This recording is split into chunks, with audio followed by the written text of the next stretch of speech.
Assalamualaikum warahmatullahi wabarakatuh. Baik, perkenalkan saya Tambat Ilham dengan NIM 1252100020 dari Core E. Di sini saya akan menjelaskan tugas gambar teknik sipil mulai dari tahap yang pertama sampai dengan tahap yang kelima. Langsung saja. Pada penjelasannya, di tahap pertama ini saya akan menjelaskan tentang denah lantai 1. Denah atap dan set plan. Yang pertama, denah lantai 1 dan lantai 2. Dalam gambar teknik sipil, denah lantai 1 dan lantai 2, hal pertama yang harus diperhatikan adalah skala dan ukuran agar setiap ruangan memiliki proporsi yang tepat. Baru gunakan simbol standar seperti pintu, jendela, dan arah supaya gambar mudah dibaca. Lalu susun ruang harus logis dan fungsional. Misalnya, ruang tamu di depan dan ruang dapur dekat ruang makan. Lalu, selain itu pastikan kolom dinding dan tangga sejajar antara lantai 1 dan lantai 2 agar struktur bangunan kuat dan rapi. Untuk bagian yang kedua adalah denah atap. Pada denah atap, kita perlu memperhatikan bentuk dan kemiringan atap sesuai dengan jenis bangunan, menentukan jatuhnya air, serta elemen penting seperti bubungan, curai, overstack, dan talang air. Bentuk atap harus sesuai dengan denah lantai di bawahnya, agar tampilan bangunan seimbang dan proporsional. Baru yang ketiga adalah set plan. Set plan menunjukkan posisi bangunan di dalam lahan.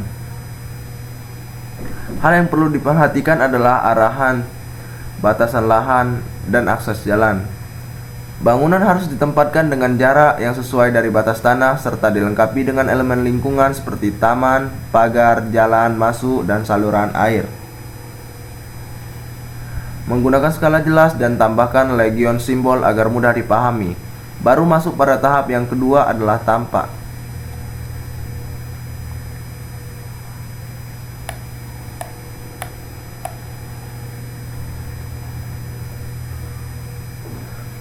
Tampak adalah gambar yang menunjukkan sisi luar atau wajah bangunan yang dilihat dari arah tertentu seperti tampak depan, belakang, dan samping.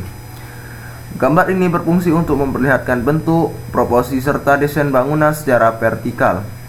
Tampak juga menampilkan elemen-elemen penting seperti pintu, jendela, dinding, dan atap sehingga memberikan gambaran nyata tentang penampilan luar bangunan.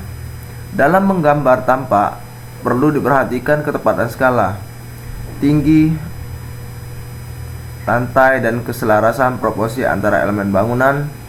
Selain itu, bentuk atap, bahan bangunan, serta gaya arsitektur juga harus digambar dengan jelas agar hasilnya estetis dan mudah dipahami.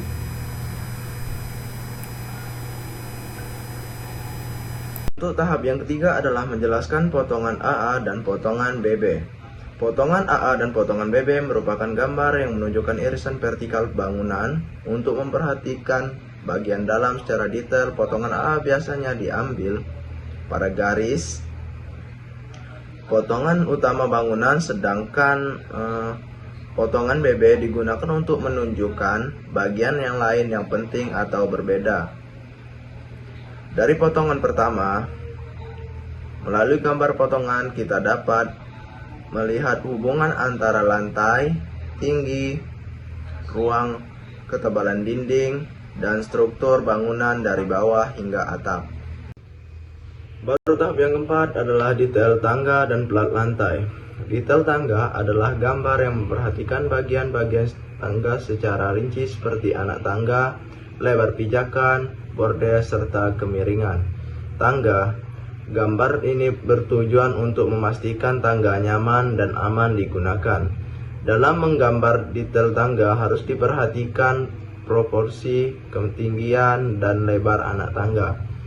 Kemiringan ideal sekitar 30 derajat sampai dengan 35 derajat serta hubungan antara lantai bawah dan lantai atas. Detail ini menunjukkan struktur penopang tangga seperti balok, besi, atau beton bertulang. Yang kedua, detail plat lantai. Detail plat lantai menunjukkan ketebalan dan struktur plat beton yang menjadi alas untuk lantai bangunan. Gambar ini menampilkan susunan tulang, bajang, arah bertangan, serta hubungan antar plat dengan balok dan kolom. Hal yang perlu diperhatikan adalah ketebalan plat, jenis bahan, dan kekuatan struktur agar mampu menahan beban di atasnya. Dengan adanya detail tangga dan plat lantai, proses pembangunan menjadi lebih akurat dan sesuai dengan perencanaan teknis. Pada tahap yang kelima, yaitu terdapat slope. Slope adalah balok beton bertulang yang terletak di atas pondasi dan berfungsi untuk mengikat pondasi-pondasi agar menjadi satu kesatuan yang kokoh. Slope juga berfungsi untuk menyalurkan beban dari kolom dan dinding ke pondasi secara merata. Kemudian juga kolom adalah elemen vertikal struktur yang berfungsi untuk menopang seluruh beban dari balok, plat lantai, dan atap. Kemudian menerusnya ke slope atau pondasi, ke slope dan pondasi. Kemudian juga terdapat balok. Balok berfungsi sebagai elemen horizontal struktur yang menahan beban dari plak lantai, balok, plak lantai, dinding, dan atap, lalu menyalurkannya ke kolong. Kemudian terdapat juga ring balok. Ring balok adalah balok mengikat bagian atas dinding yang terletak paling bawah rangka atap atau lantai paling bawah. Fungsinya untuk menahan gaya lateral atau dorongan angin, gempa, atau dan juga bisa menahan beban atap dan dapat mengikat kolom di bagian atas agar bangunan tetap stabil. Kemudian ada pondasi. Pondasi adalah struktur yang paling bawah bangunan yang berfungsi untuk menahan seluruh beban bangunan dan meneruskannya ke tanah. Jenis pondasi bisa dipilih sesuai dengan kondisi tanah dan berat bangunan. Oke, sekian penjelasan dari saya. Terima kasih. Mohon maaf apabila ada salah kata. Saya akhiri. Wassalamualaikum warahmatullahi wabarakatuh.